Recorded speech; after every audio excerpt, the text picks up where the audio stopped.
Did you really think you could move your parents into our house without asking me? I asked, my voice shaking with a mix of anger and disbelief.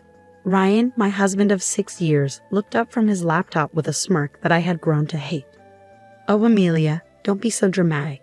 It's just for a while, and besides, you don't really have a say in this. His words felt like a slap in the face. This house, a lovely 2-story home in a quiet suburb, wasn't just any house.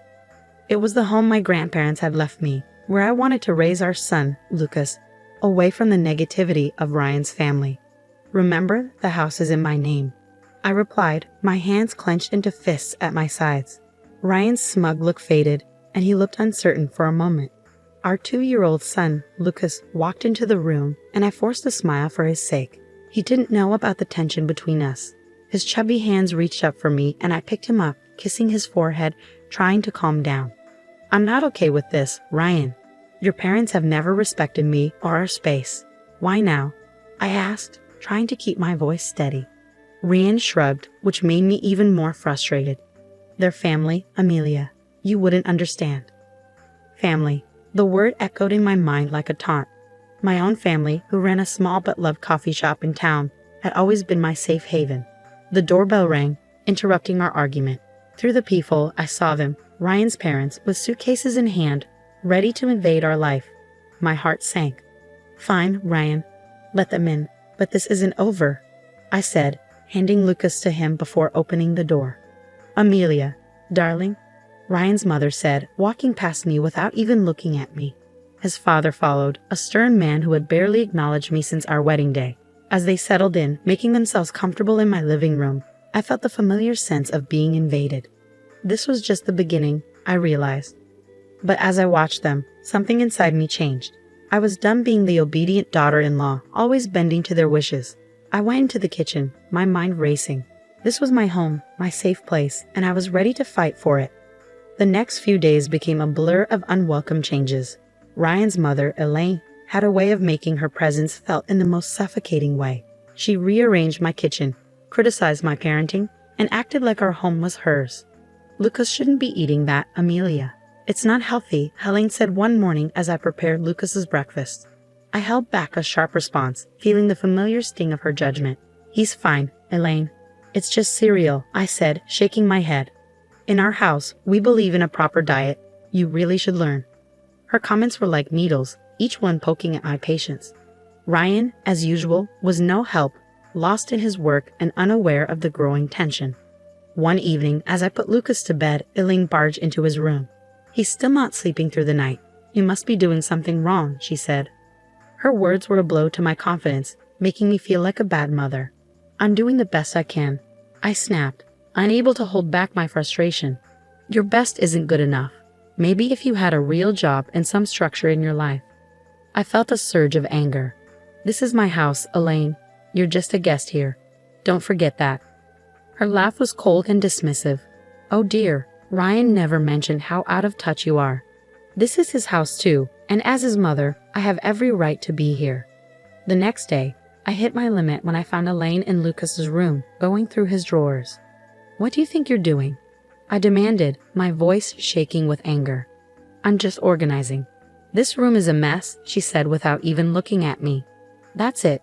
I want you out of my house now, I shouted, feeling a mix of anger and desperation. Elaine turned to face me, looking surprised but not sincere. Your house? Oh, sweetie, you're just the wife. This is Ryan's house too, and he wants us here. I stormed out of the room, overwhelmed by thoughts.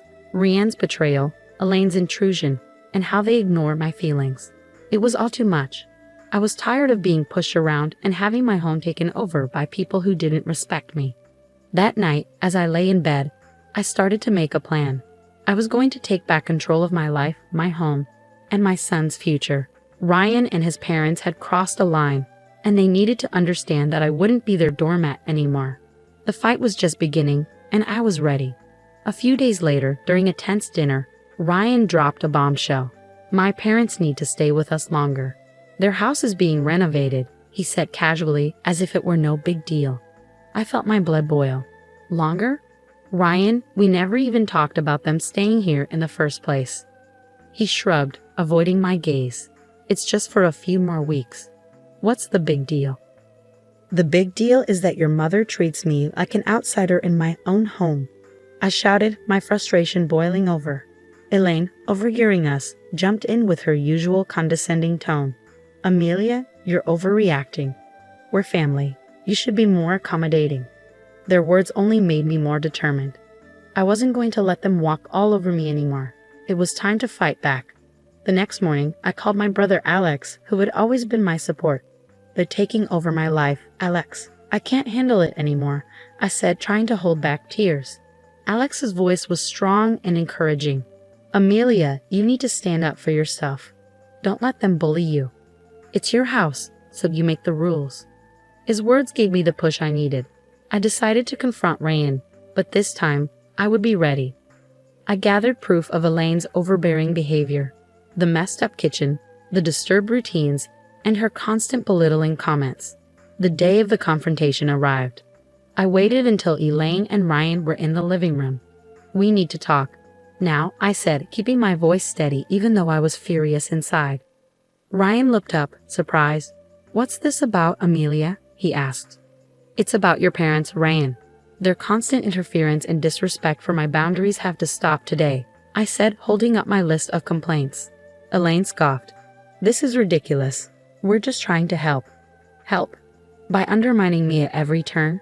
By treating me like I don't matter in my own home? I shot back, my anger clear. Ryan shifted uncomfortably. Amelia, they're my parents. We can't just kick them out, he said. No, Ryan. They're guests in my home, and they've stayed too long. Either they leave, or I do with Lucas, I said firmly, my determination clear.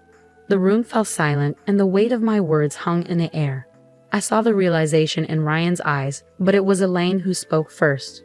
You wouldn't dare, she hissed, losing her calm demeanor. Watch me, I replied, my voice steady with resolve. That night, Ryan's parents packed their bags. As they left, Elaine gave me a bitter look. You'll regret this, Amelia, she warned. But as the door closed behind them, I felt a huge relief. It was the first step in taking back my life, and I was ready for whatever came next. After Elaine and her husband left, the house was eerily quiet. Ryan's attitude turned cold and distant, and he barely interacted with me. I found comfort in the peace of my home and the happy laughter of Lucas. One evening, as Lucas played with his toys, Ryan said, I have to go on a business trip. I'll be gone for a few weeks. His tone was indifferent, as if his career mattered more than our troubled relationship. Fine, I replied shortly, hiding my relief at the thought of his absence. After Ryan left, the house felt different, almost freeing. I began to undo the changes Elaine had made, each small fix feeling like a win. But everything changed when I found a series of emails on Ryan's laptop, which he had left open. They revealed an affair, an ongoing betrayal that hurt more than his mother's denied comments. I was filled with anger, pain, and a deep sense of betrayal. It was time for Ryan to face the consequences of his actions. I started planning carefully, making sure that Ryan and his family would be held accountable for their deceit and manipulation. The first step was to get my financial and legal affairs in order. I contacted a lawyer, explained my situation, and began the process of filing for divorce. Next, I focused on the house, which represented my grandparents' legacy and my independence. I called a real estate agent. I want to sell the house quickly and quietly, I told her. The real estate agent looked surprised but noticed the urgency in my voice. Are you sure about this, Amelia? It's a big decision, she said.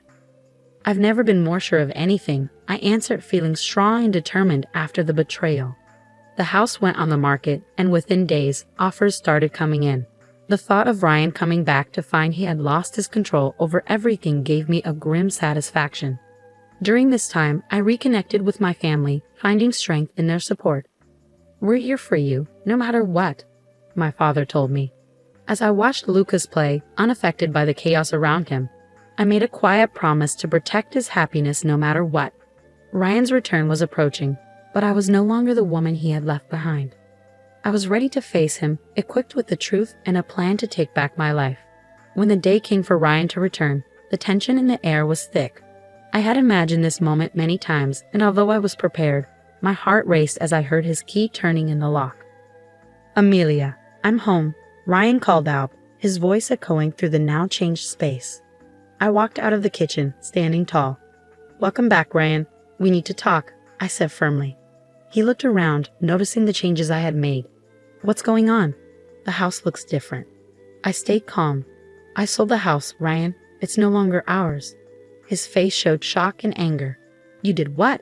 "You can't just sell our house without telling me," he argued. "It's my house, Ryan. And after what I found out, I don't think you get a say anymore."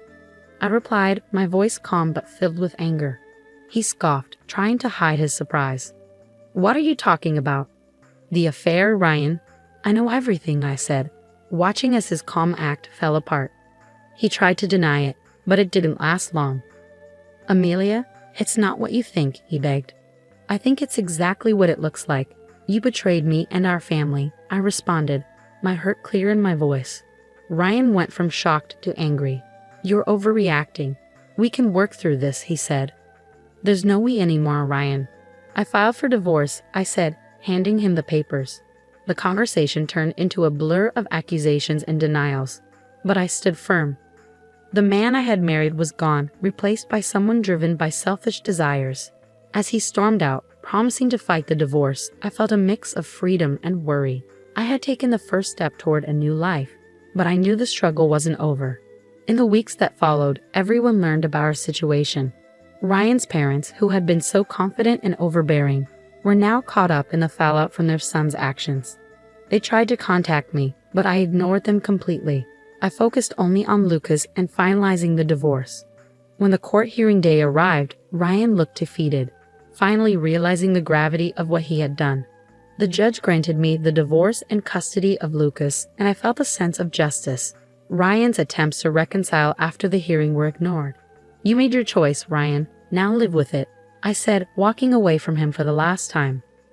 News of our divorce and Ryan's affair spread quickly, damaging his reputation and relationships.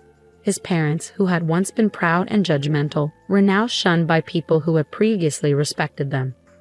As I walked out of the courthouse holding Lucas's hand, I realized this was not just an end but a new beginning, a fresh start for both of us, free from deceit and manipulation.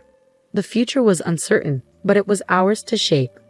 Life after the divorce felt like coming out of a long, dark tunnel into the light. I had regained control not just of the house, which was now sold, but of my life. Lucas, happily unaware of the adult issues, thrived on the love and stability I gave him. My days were busy but satisfying, focused on rebuilding our lives and managing the coffee shop, which had become my safe haven. Still, the shadow of Ryan and his parents lingered. One day, as I was closing the shop, Ryan appeared, looking disheveled and desperate, so different from the composed man I once knew. "Amelia, please, I need to talk to you," he begged, his eyes searching mine for any trace of the compassion that used to be there. I hesitated, feeling a mix of emotions at the sight of him. "What do you want, Ryan?" I asked, trying to keep my frustration in check. "I can't afford the alimony and child support. I lost my job because of the scandal, and my parents, they are broke too," he admitted, his words hitting hard. "That's not my problem, Ryan. You made your choices, and now you have to deal with the consequences," I said firmly, closing the door on our shared past for good. As I walked away, leaving Ryan behind, I felt a sense of closure. The journey had been painful, full of betrayal and heartache, but it had led me to a place of strength and independence. Life moved on. Lucas grew up, his laughter and curiosity bringing joy to our home. The coffee shop thrived, becoming a warm, welcoming place for the community. I found happiness in simple pleasures: the smell of fresh coffee, Lucas's giggles, and the support of friends and family. Ryan and his parents became distant memories, their story a lesson on the consequences of betrayal and selfishness. My journey had taught me about resilience and the importance of standing up for myself. As I locked up the shop that evening, I looked at the sky, painted with hues of orange and pink as the day ended. I smiled, holding Lucas's hand tightly. Our future was uncertain, but it was bright. We were moving forward, one step at a time, into